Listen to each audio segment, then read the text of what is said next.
नमस्कार दोस्तों, आप सभी का मेरे YouTube चैनल पर बहुत बहुत स्वागत है। मैं निशा चौधरी आज बात करने वाली हूँ नेशनल पार्क से रिलेटेड कुछ इंपॉर्टेंट पॉइंट्स के बारे में, जो कि आपके एग्जाम पॉइंट ऑफ व्यू से बहुत इंपॉर्टेंट होने वाले हैं। तो मेरी आप सभी से रिक्वेस्ट है कि आप इस वीडियो को बिना स्किप करे एंड तक देखें। अगर वीडियो अच्छी लगे तो इसे लाइक, शेयर और मेरे चैनल को सब्सक्राइब जरूर करें।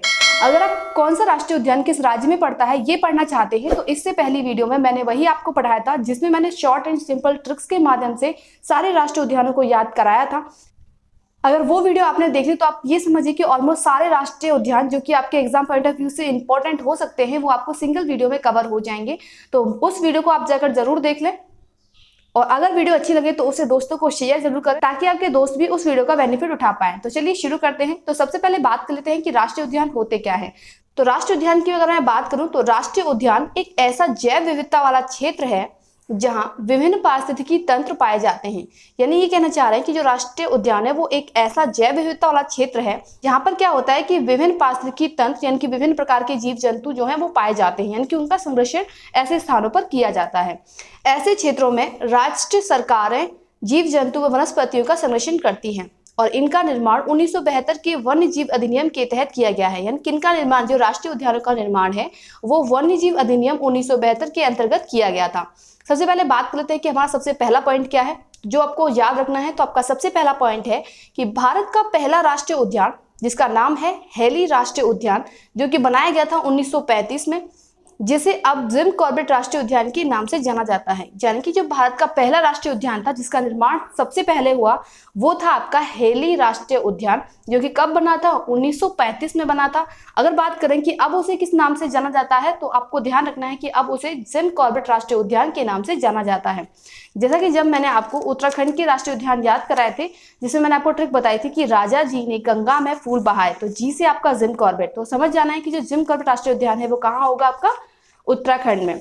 उसके बाद में हम नेक्स्ट पॉइंट की बात करते हैं। तो आपका नेक्स्ट पॉइंट है भारत का सबसे बड़ा राष्ट्रीय उद्यान जिसका नाम क्या है, किश्तवाड़ राष्ट्रीय उद्यान, जो कि है कहाँ, जम्मू एंड कश्मीर में। ठीक है। और अगर हम बात करें कि भारत का दूसरा सबसे बड़ा राष्ट्रीय उद्यान कौन सा है तो आपको वो ध्यान रखना है, वो राष्ट्रीय उद्यान है हिमिश नेशनल पार्क। ठीक है। सबसे बड़ा राष्ट्रीय उद्यान है आपका जम्मू कश्मीर का किश्तवाड़ राष्ट्रीय उद्यान, और आपका दूसरा सबसे बड़ा राष्ट्रीय उद्यान है हिमिश नेशनल पार्क, जो कि ये भी कहाँ पड़ता है, जम्मू कश्मीर में। और जम्मू कश्मीर के राष्ट्रीय उद्यानों को याद करने की ट्रिक क्या बताई थी, मैं रिपीट कर देती हूँ कि मैंने जम्मू कश्मीर के राष्ट्रीय उद्यानों को याद करने की ट्रिक बताई थी कि कश्मीरी किस्तों पर हिमिश सलीम दाचीग्राम चले। उसके बाद में नेक्स्ट पॉइंट की बात करते हैं। तो आपका नेक्स्ट पॉइंट है भारत का सबसे छोटा राष्ट्रीय उद्यान South Button Island National Park Andaman Nicobar में है। यानी कि अगर पूछा जाए कि भारत का सबसे छोटा राष्ट्रीय उद्यान कौन सा है तो आपको बताना है कि जो भारत का सबसे छोटा राष्ट्रीय उद्यान है वो आपका है South Button Island National Park, जो कि कहाँ पड़ता है, आपके अंडमान निकोबार में। उसके बाद में नेक्स्ट पॉइंट पर आते हैं। तो नेक्स्ट पॉइंट है आपका विश्व का एकमात्र तैरता हुआ राष्ट्रीय उद्यान केबो लामजाओ राष्ट्रीय उद्यान है, जो कि कहां पर है, मणिपुर में। एग्जाम पॉइंट ऑफ व्यू से ये आपका मोस्ट इंपॉर्टेंट पॉइंट है, इसको ध्यान रखिएगा क्योंकि इससे कई बार क्वेश्चन पूछा जाता है कि विश्व का एकमात्र तैरता हुआ राष्ट्रीय उद्यान कौन सा है और कहां है। तो आपको ध्यान रखना है कि विश्व का एकमात्र तैरता हुआ राष्ट्रीय उद्यान है केबो लामजाओ राष्ट्रीय उद्यान, और ये कहां पर है, मणिपुर में। ठीक है। उसके बाद में नेक्स्ट मूव करते हैं अगले पॉइंट की ओर। तो आपका अगला पॉइंट है गिर वन्य राष्ट्रीय उद्यान में एकमात्र एशियाई बब्बर शेरों का संरक्षित स्थान है। कई बार क्वेश्चन पूछा जाता है कि एशियाई बब्बर शेरों का संरक्षित स्थान कौन सा है, जिसमें आपको 4 राष्ट्रीय उद्यानों के नाम दे दिए होंगे, और आपको ध्यान रखना है जो आपके एशियाई बब्बर शेर हैं उनका जो संरक्षित स्थान है वो गुजरात के गिर वन्य राष्ट्रीय उद्यान है। ठीक है।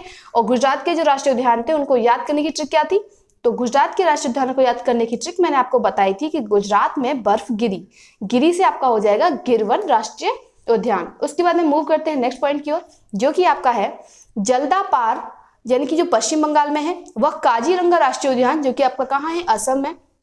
एक सींग वाला गैंडा पाया जाता है। आपने कई बार क्वेश्चन देखा भी होगा कि काजीरंगा राष्ट्रीय उद्यान से रिलेटेड आपके मोस्टली क्वेश्चन पूछे जाते हैं। तो आपको ध्यान रखना है कि जो काजीरंगा राष्ट्रीय उद्यान है वो है कहाँ, असम में। और इसमें किसका संरक्षण किया जाता है, तो एक सींग वाले गैंडे का। ठीक है। 2 राष्ट्रीय उद्यान है, पहला आपका है जल्दापार जो कि आपके पश्चिम बंगाल में पड़ता है, और दूसरा आपका है काजीरंगा राष्ट्रीय उद्यान जो कि कहाँ है, आपके असम में। उसके बाद में मूव करते हैं नेक्स्ट पॉइंट की ओर, जो कि आपका है भारत के मध्य प्रदेश में बांधवगढ़ राष्ट्रीय उद्यान में सर्वाधिक बाघ स्थित है, इसीलिए मध्य प्रदेश को टाइगर स्टेट भी कहा जाता है। यानी कि आपको पता है कि मध्य प्रदेश को टाइगर स्टेट कहा जाता है, लेकिन मध्य प्रदेश को टाइगर स्टेट क्यों कहा जाता है? इसका एक कारण ये है कि जो भारत का मध्य प्रदेश है उसमें एक राष्ट्रीय उद्यान है जिसका नाम क्या है? बांधवगढ़ राष्ट्रीय उद्यान। वहां पर सर्वाधिक मात्रा में क्या है? बाघ स्थित, इसीलिए मध्य प्रदेश को टाइगर स्टेट भी कहा जाता है। तो मूव करते हैं नेक्स्ट पॉइंट की ओर, जो कि आपका है जम्मू कश्मीर के दाचीग्राम राष्ट्रीय उद्यान में हुंगल कश्मीरी मृग पाए जाते हैं। यानी कि जो हुंगल है वो मृगों की एक जनजाति है जिसका नाम है हुंगल, और ये कहाँ पाए जाते हैं? कश्मीर में। यानी कि कश्मीरी मृग आपके कहाँ पाए जाते हैं? तो आपको ध्यान रखना है कि जम्मू कश्मीर के दाचीग्राम राष्ट्रीय उद्यान में।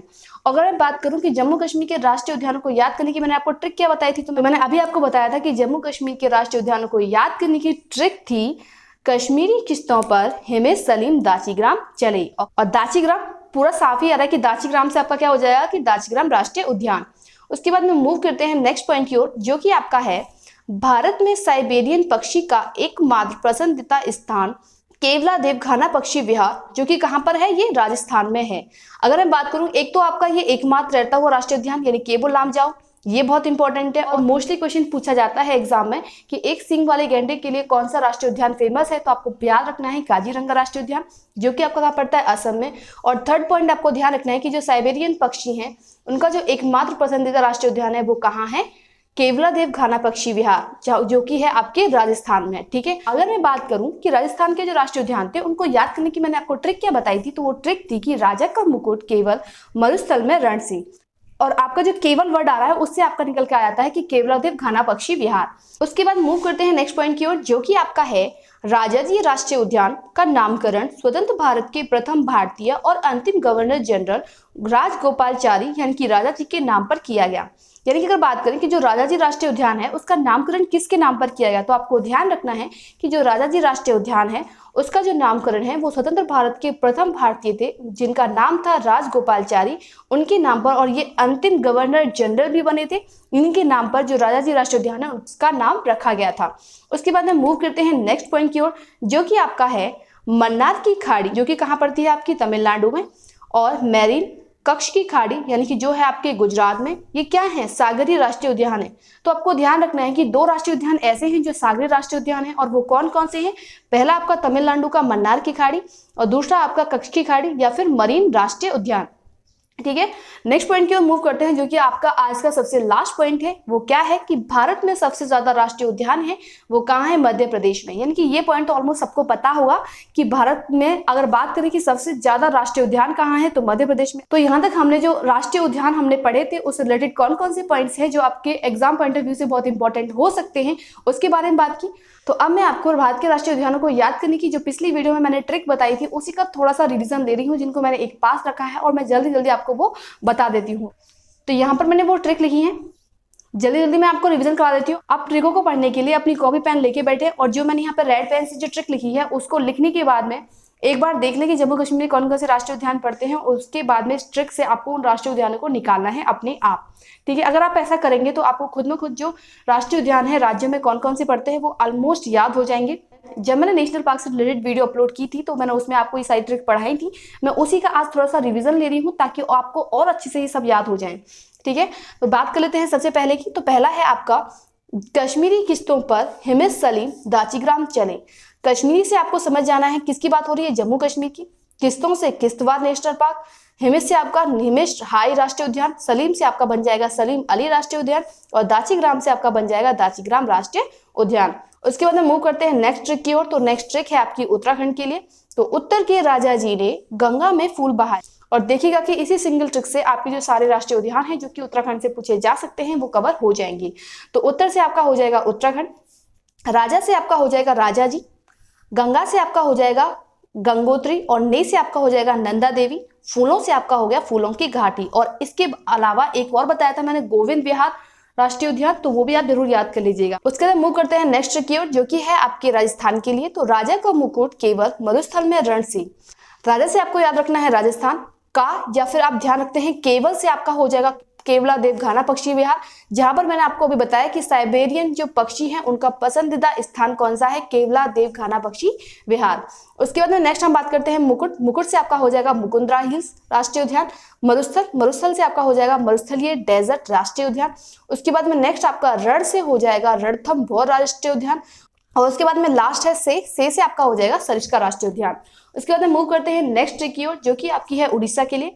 उड़ी भीतर से इमली, ठीक है, तो उड़ी से आपका हो गया उड़ीसा, भीतर से आपका हो गया भीतरकनिका और इमली से आपका हो जाएगा सिमलीपाल। तो आगे बात करते हैं अगली ट्रिक की। तो अगली ट्रिक है आपकी गुजरात में बर्फ गिरी, यानी कि गुजरात के राष्ट्रीय उद्यान को याद करने की ट्रिक क्या है कि गुजरात में बर्फ गिरी। तो गुजरात पूरा नाम लिखा हुआ है राज्य का, तो गुजरात के राष्ट्रीय उद्यान की बात हो रही है। में से आपका हो जाएगा मरीन राष्ट्रीय उद्यान, बर्फ से आपका हो जाएगा ब्लैक बक राष्ट्रीय उद्यान और गिरी से आपका हो जाएगा गिरवन राष्ट्रीय उद्यान। उसके बाद हम मूव करते हैं अगली ट्रिक की ओर, जो कि आपकी है कर्नाटक के लिए। तो कर्नाटक का राजीव बंदी बन गया, ये ट्रिक है कर्नाटक राज्य में पड़ने वाले राष्ट्रीय उद्यानों के लिए। तो कर्नाटक में आपके 3 राष्ट्रीय उद्यान पड़ते हैं, जिसमें पहला है आपका राजीव, राजीव से हो जाएगा आपका राजीव गांधी राष्ट्रीय उद्यान, बंदी से आपका हो जाएगा बांदीपुर राष्ट्रीय उद्यान और बन से आपका बनेरघट्टा राष्ट्रीय उद्यान, ठीक है। उसके बाद हम नेक्स्ट मूव करते हैं अगली ट्रिक की ओर, जो कि है आपके तमिलनाडु के लिए। तो तमिलनाडु के लिए ट्रिक क्या है कि तमिल गुंडे मन्नार में मलाई खाएंगे। तो तमिल से आपका हो जाएगा तमिलनाडु और गुंडे से आपका हो जाएगा गुंडी राष्ट्रीय उद्यान। मन्नार से आपको याद रखना है मन्नार समुद्री राष्ट्रीय उद्यान और मलाई से आपके 2 राष्ट्रीय उद्यान निकल कर आते हैं, जिसमें मलाई लास्ट में आ रहा है। तो आपको ध्यान रखना है कि अन्नामलाई या मधुमलाई जो राष्ट्रीय उद्यान है वो कहाँ पड़ते हैं, आपके तमिलनाडु में, और अन्नामलाई को इंदिरा गांधी राष्ट्रीय उद्यान भी बोला जाता है। उसके बाद मूव करते हैं नेक्स्ट ट्रिक की ओर, जो कि आपकी है केरल के लिए। तो केले खाने पर अन्ना शांत है। तो केले यानी कि केरल, और पर से आपका हो जाएगा पेरिया राष्ट्रीय उद्यान और अन्ना से आपका हो जाएगा अनेमुदीचोला राष्ट्रीय उद्यान और शांत से आपको याद रखना है साइलेंट या शांत वैली। उसके बाद में मूव करते हैं नेक्स्ट ट्रिक की ओर, जो कि आपकी है गोवा के लिए। तो गोवा के लिए क्या है कि गांव के भगवान महान है। गोवा के लिए है गांव के भगवान महान है। तो इससे आपको क्या याद रखना है, तो गांव से आपका हो जाएगा गोवा और भगवान महान से आपका हो जाएगा भगवान महावीर, और इसको हम मोलेम राष्ट्रीय उद्यान भी कहते हैं। उसके बाद में मूव करते हैं नेक्स्ट ट्रिक की ओर, जो कि आपकी है मेघालय के लिए। तो मेघालय के लिए है मेघा को नौकरो रोको। तो मेघा से हो जाएगा आपका मेघालय और नौकरो रोको से आपके जो राष्ट्रीय उद्यान है वो निकल कर आ रहा है नौकरिक रिज नेशनल पार्क। उसके बाद में मूव करते हैं नेक्स्ट ट्रिक की ओर, जो कि है आपकी अरुणाचल प्रदेश के लिए। तो अरुण का नाम दफा, तो अरुण से आपका हो जाएगा अरुणाचल और आपका नाम दफा से हो जाएगा नाम दफा राष्ट्रीय उद्यान। उसके बाद में मूव करते हैं नेक्स्ट ट्रिक की ओर, जो कि है आपके असम के लिए। तो असम के लिए ट्रिक है आपकी असम का मानव डूब गया। असम से आपको याद रखना है असम राज्य की बात हो रही है। का से आपका हो जाएगा काजीरंगा राष्ट्रीय उद्यान। जैसे कि मैंने आपको बताया कि काजीरंगा राष्ट्रीय उद्यान जो उसमें एक सींग वाले गैंडे के लिए ये बहुत प्रसिद्ध है। उसके बाद में नेक्स्ट आपका राष्ट्रीय उद्यान आता है मानव। मानव जो है उससे हो जाएगा आपका मानस और डूब से हो जाएगा आपका डिब्रू साइखोवा राष्ट्रीय उद्यान। उसके अंदर हमारी लास्ट ट्रिक आती है आंध्र प्रदेश के राष्ट्रीय उद्यानों को याद करने की। अगर मैं बात करूं कि जिससे पहली वीडियो जब मैंने डाली तो उसमें मैं आंध्र प्रदेश के राष्ट्रीय उद्यान की जो ट्रिक थी वो आपको बताना भूल गई थी, तो मैंने इसमें इसको शामिल कर लिया है। तो आंध्र प्रदेश के राष्ट्रीय उद्यानों को याद करने की ट्रिक है आपकी आधा वड़ा राम ने खाया। वड़ा यानी कि जो वड़ा पाव आता है उसकी बात हो रही है यहाँ पर। तो आपको वड़ा से क्या याद रखना है, वेंकटेश्वर, और राम से आपको याद रखना है रामेश्वरम, और ने से आपको याद रखना है नागार्जुन। अब ये वाली ट्रिक आपको याद कैसे रहेगी, तो आपको ये ऐसे याद रखनी है। आपको ध्यान रखना है कि राम और लक्ष्मण 2 भाई हैं। उसके बाद में क्या हुआ कि उनकी माँ आती है, उसकी माँ से पूछ रही है कि आधा वड़ा किसने खाया। तो जो लक्ष्मण है वो कह रहा है कि आधा वड़ा जो है वो राम ने खाया है माँ, ठीक है। इससे आपको ध्यान रखना है कि आधा वड़ा राम ने खाया। तो आधा से आपका हो जाएगा आंध्र प्रदेश, वड़ा से आपका हो जाएगा वेंकटेश्वर, राम से आपको याद रखना है रामेश्वर राष्ट्रीय उद्यान और ने से आपको ध्यान रखना है नागार्जुन राष्ट्रीय उद्यान। तो मैंने इस वीडियो में सिर्फ राष्ट्रीय उद्यान से रिलेटेड जो ट्रिक मैंने आपको बताई थी उनका सिर्फ रिवीजन करवाया है, और मैंने इन ट्रिकों को कैसे याद रखना है एक स्टोरी के माध्यम से भी मैंने उस वीडियो में आपको बताया है। अगर आप चाहते हैं कि आपको एक बार में सारे राष्ट्रीय उद्यान किस राज्य में पड़ते हैं वो याद हो जाएं, तो आप उस वीडियो को देखना बिल्कुल मत भूलिएगा। आप उसे जाकर अभी देखें, आपको ये सारे राष्ट्रीय उद्यान है वो ऑलमोस्ट याद हो जाएंगे, ये मेरी गारंटी है। तो दोस्तों आज के लिए इतना ही। अगर मेरी वीडियो आपको अच्छी लगी हो तो इसे लाइक और दोस्तों को शेयर और मेरे चैनल को सब्सक्राइब जरूर करें, ताकि आगे भी मैं ऐसी शॉर्ट एंड सिंपल ट्रिक्स आपके लिए लेकर आती रहूं। इसके लिए मेरे चैनल को सब्सक्राइब करना बिल्कुल ना भूलें। तो चलिए मिलते हैं अगली वीडियो में, तब तक के लिए गुड बाय दोस्तों।